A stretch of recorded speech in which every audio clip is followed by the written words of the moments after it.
अस्सलाम वालेकुम, आप देख रहे हैं यूट्यूब चैनल कॉम्पिटिटिव एग्ज़ाम। तो आज की इस वीडियो में हम international organisation of Islamic cooperation discuss करेंगे। इंशाल्लाह इसको वीडियो को देखने के बाद ओआईसी के रिलेटेड जितने भी क्वेश्चन चाहे वो सब्जेक्टिव हो, ऑब्जेक्टिव हो या एमसीक्यूज़ हो, वो आपके क्लियर हो जाएंगे और इस तरह की और भी वीडियोस आपको इस चैनल पे आने वाले दिनों में मिलेंगी। तो ऑर्गेनाइजेशन ऑफ इस्लामिक कोऑपरेशन ये कब बनी, क्यों बनी, कैसे बनी, ये आज हम देखेंगे। तो ओआईसी बनी थी 25 सितंबर 1969 को। इसके अंदर जो टोटल कंट्रीज़ हैं वो हैं 57। तो यहाँ पे एक चीज़ याद रखें कि यूनाइटेड नेशन के बाद ये दुनिया की दूसरी बड़ी ऑर्गेनाइजेशन है। यूएनओ के अंदर 193 मेंबर हैं और ओआईसी में 57 मेंबर हैं, और जो 56 मेंबर हैं ओआईसी के वो यूएनओ के भी रुकन हैं। एक जो मेंबर है फ़लस्तीन, उसके पास यूनाइटेड नेशन की मेंबरशिप नहीं है बल्कि उसके पास ऑब्जर्वर स्टेटस है। तो ओआईसी बनी तो 1969 में थी, लेकिन इसका हेड क्वार्टर कहाँ पे है? तो सऊदी अरब का शहर है जद्दा, वहाँ पे इसका हेड ऑफिस है। और 28 जून 2011 को इसका नाम ऑर्गेनाइजेशन ऑफ इस्लामिक कॉन्फ्रेंस से कोऑपरेशन कर दिया गया था। तो 28 जून 2011 को इसका नाम चेंज हुआ था। ये डेट याद रखें, ये पूछी जाती है। 3 ऑफिशियल लैंग्वेजेस हैं ओआईसी की, अरेबिक, इंग्लिश, फ्रेंच। अब बहुत से लोग सोचेंगे कि फ़्रेंच क्यों है, क्योंकि अफ्रीका के अंदर बहुत से ऐसे मुस्लिम कंट्रीज़ हैं जो फॉर्मर कॉलोनी रहे थे फ्रांस की, इसलिए फ़्रेंच लैंग्वेज को भी शामिल किया गया है। तो 21 अगस्त 1969 में आग लगती है अल अक्सा मॉस्क, जो मुसलमानों का किबला अव्वल भी है। तो उस आग के बाद जो मुफ्ती थे यरूशलेम के, अमीनुल हुसैनी, तो उन्होंने ये रिक्वेस्ट की थी इस्लामिक वर्ल्ड से कि वो इकट्ठे होकर इसका रिस्पांस दें, क्योंकि इसराइल का एग्रेशन बढ़ता जा रहा है। ये अल अक्सा मॉस्क जो मुसलमानों का पहला किबला अव्वल है, उसकी बेरुमती करते हैं और उसको गिराने के चक्रों में है। तो उसके बाद ये ऑर्गेनाइजेशन वजूद में आई थी। तो अल अक्सा मॉस्क जो है, इसकी क्या इंपॉर्टेंस है? ये मुसलमानों का किबला अव्वल है और अक्सा का मतलब है दूर की जगह। और जब नबी पाक सल्लल्लाहु अलैहि वसल्लम मेराज पे गए थे, तो यहाँ पे अल अक्सा मॉस्क के अंदर उन्होंने 1,24,000 पैगम्बरों की इमामत करवाई थी। तो इसकी बड़ी हिस्टोरिक वैल्यू है इस्लाम के अंदर। तो अमीनुल हुसैनी जो थे, मुफ्ती थे यरूशलेम के। तो अमीनुल हुसैनी के वाले से मैं एक चीज़ और बताता चलूँ, जो अभी प्राइम मिनिस्टर हैं नेतन्याहू इसराइल के, तो उन्होंने एक इल्ज़ाम लगाया था अमीनुल हुसैनी पे कि इन्होंने हिटलर को कहा था कि वो यहूदियों का कत्लेआम करें। तो एक मुसलमान के कहने के बाद हिटलर ने कत्लेआम शुरू किया था। हालांकि इनके मुलाकात बिल्कुल हुई थी हिटलर से, लेकिन मुलाकात होने से पहले ही हिटलर ये डिक्लेयर कर चुका था कि वो किसी यहूदी को नहीं छोड़ेगा। तो अमीनुल हुसैनी की बाद में एक लेबनान के अंदर 70s के अंदर ये एक बहुत मशहूर आलिम दीन थे, फिर लेबनान के अंदर इनकी डेथ हुई थी। तो ओआईसी का जो पहला समिट था वो 1969 मोरक्को के कैपिटल रबात में हुआ था, जिसमें 24 इस्लामिक कंट्रीज़ शामिल हुए थे। और जो फॉरेन मिनिस्टर की कॉन्फ्रेंस है वो हुई थी जद्दा में 1970 में। तो ओआईसी में एक हेड ऑफ़ स्टेट की कॉन्फ्रेंस होती है और एक फॉरेन मिनिस्टर की कॉन्फ्रेंस होती है। जो पहली हेड ऑफ़ स्टेट की जो कॉन्फ्रेंस थी वो रबात मोरक्को में हुई थी 1969 में, और जो दूसरी कॉन्फ्रेंस है फॉरेन मिनिस्टर की वो जद्दा में हुई थी 1970 के अंदर। तो ओआईसी क्यों बनाई गई थी? एक तो अल अक्सा मॉस्क था, इसके बाद मुस्लिम दुनिया इकट्ठी हुई, उन्होंने ये ऑर्गेनाइजेशन बनाई और कुछ गोल सेट किए कि हम इस्लामिक वैल्यूज़ को प्रोटेक्ट करेंगे, आपस में कोऑपरेशन करेंगे, कल्चर में, साइंस में, और जो भी सिक्योरिटी या पीस के हवाले से हम काम करेंगे, साइंस एंड टेक्नोलॉजी में काम करेंगे। ये अलग वजह है कि ओआईसी अपने इन गोल्स को अचीव करने में नाकाम है। तो लिस्ट ऑफ सेक्रेटरी जनरल, तो अभी तक 11 सेक्रेटरी जनरल आए हैं। तो इसमें से क्या क्या पूछा जाता है? पहले सेक्रेटरी जनरल कौन थे? तंकू अब्दुर्रहमान, इनका ताल्लुक मलेशिया से था। सैयद शरीफुद्दीन पीरज़ादा, ये अभी तक वाहिद पाकिस्तानी सेक्रेटरी जनरल है जो 84 से 88 तक थे। अभी जो मौजूदा सेक्रेटरी जनरल है उनका नाम है यूसुफ अल ओतामी, इनका ताल्लुक है सऊदी अरेबिया से। याद रहे, सेक्रेटरी जनरल की जो टर्न्योर की म्याद है वो 5 साल के लिए होती है, और 5 साल बाद एक टर्न्योर के लिए इसको एक्सटेंड भी किया जा सकता है। तो लिस्ट ऑफ इस्लामिक समिट, ये हेड ऑफ द स्टेट्स के जो समिट्स हैं उनकी लिस्ट है कि पहला समिट कब हुआ था, 1961 रबात में हुआ था, उसके बाद 74 में लाहौर में, 81 में ताइफ में, फिर 84 में कासाब्लंका मोरक्को, फिर 87 का कुवैत में, 91 का सेनेगल, 94 का मोरक्को में, 97 का इराक में, 2000 का फिर कतर में, फिर मलेशिया, सेनेगल और इजिप्ट में। तो इसमें से पहला समिट पूछ लिया जाता है, दूसरा पूछ लिया जाता है, तीसरा पूछ लिया जाता है, या रैंडमली कोई भी समिट पूछ लिया जाता है, वो आपको याद करना पड़ेगा। तो अभी तक 14 समिट इसके हो चुके हैं। जो आखिरी समिट है वो सऊदी अरेबिया के शहर मक्का में हुआ था 31 मई 2019 को। तो OIC का जो समिट है वो हर 3 साल बाद होता है, यानी हर 3 साल बाद OIC का समिट होता है, जिसमें हेड ऑफ़ द स्टेट सारे 57 कंट्रीज़ के इकट्ठे होते हैं।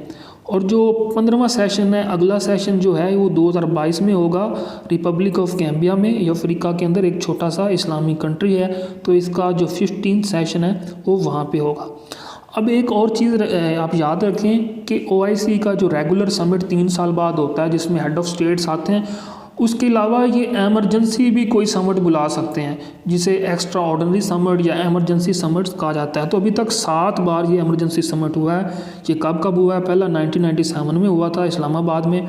इसमें एक तो पाकिस्तान को बने हुए 50 साल हुए थे, उसकी गोल्डन जुबली मनाई गई थी, और फिर कश्मीर का इशू डिस्कस हुआ था। ये पेपर में सवाल आया हुआ है कि किस समिट के अंदर कश्मीर का इशू हुआ था। नीचे वो डेट्स देता है, ईयर्स देता है, तो 1997 का। दूसरा जो हुआ था वो कतर के अंदर हुआ था 2003 में।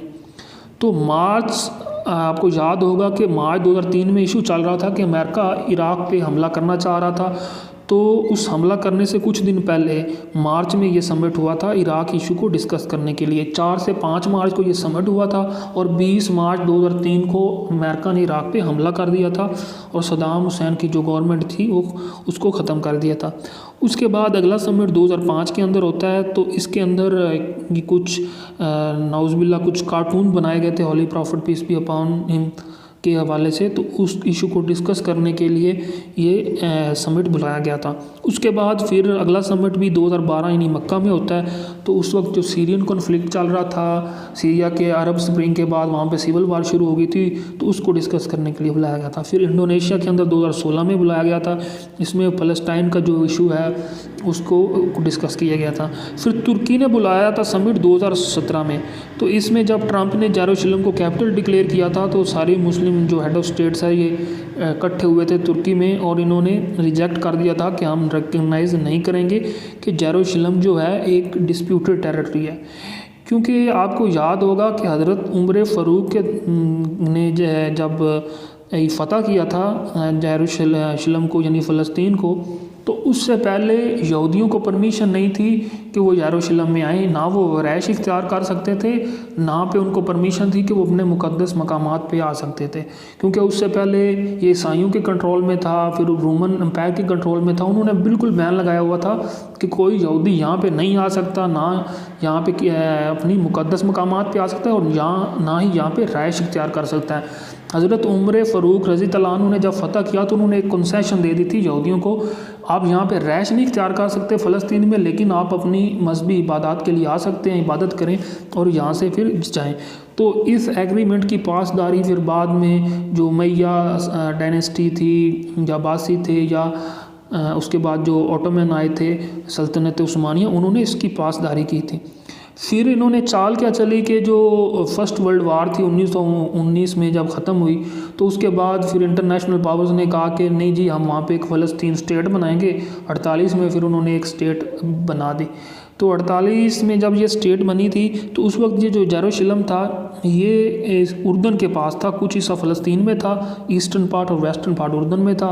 और जो 66 की वार हुई है उसमें ये सारा ही इसराइल ने कैप्चर कर लिया था।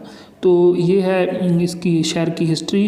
क्योंकि ये मुसलमानों का पहला जो किबला अव्वल है वो भी इधर है, जो यहूदी ईसाई मुसलमान है तीनों के लिए ये बहुत ही इम्पोर्टेंट ये शहर माना जाता है। क्योंकि हज़रत इब्राहीम से ही ये तीनों रिलीजन बाद में उनकी नस्ल से ही शुरू हुए थे।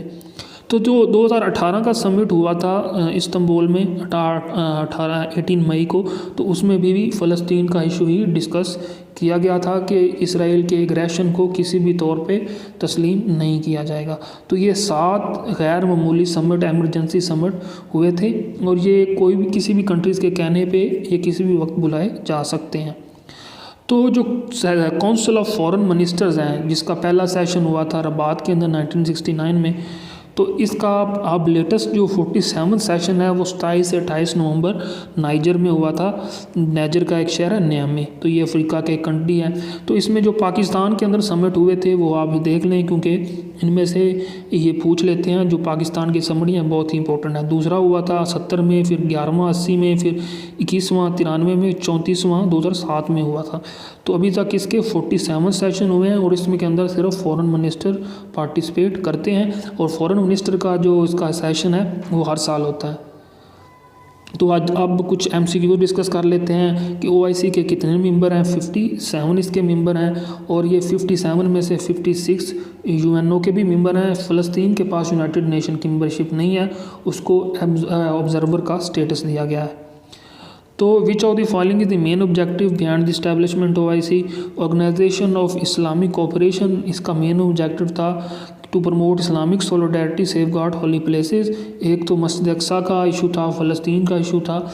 तो इस हवाले से इसका ये ऑर्गेनाइजेशन बनाई गई थी कि इस्लामिक वर्ल्ड इकट्ठी होकर जो भी मसाइल हैं उनको डिस्कस करेंगे। तो OIC का हेड ऑफिस कहाँ पे है? तो जद्दा के अंदर OIC का हेड ऑफिस है।